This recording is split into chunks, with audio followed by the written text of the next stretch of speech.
Hi, I'm Lisa Ferentz. Have you ever had the experience of sitting in session with a client, asking them very important questions, and you either get a shoulder shrug response or I don't know, or kind of that glazed dissociative expression on their face? I'm sure you've been there. I've been there many times myself.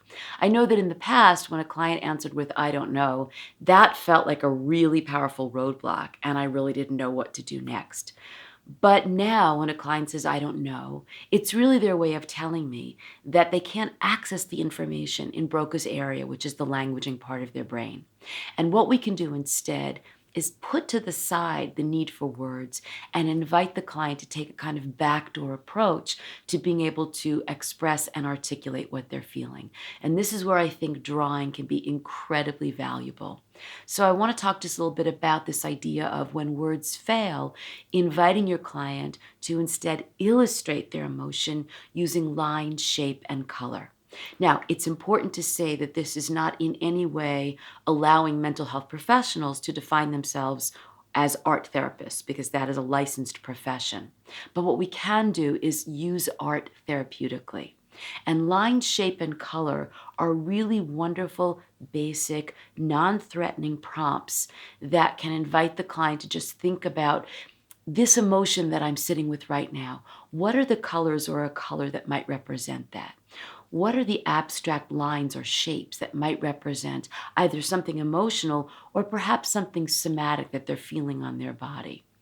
This is working bottom to top, where rather than sort of pushing the client and forcing the client to go to language when it's not there, we're giving them this other way that they can express and articulate what their experience is and what they're feeling. Now, what I like to do is once they have illustrated something using line, shape, and color, then I'll try to weave language back into the processing of that by saying questions like, if anything in your art could talk, what would it say? Or what meaning do you attach to the colors that you've chosen or the lines and shapes that you have depicted on the page? I think what's most important here is that you don't do the interpretation for the client. Art is a very subjective and projective process. And so if you interject your own interpretation, you're really just giving the client more information about you.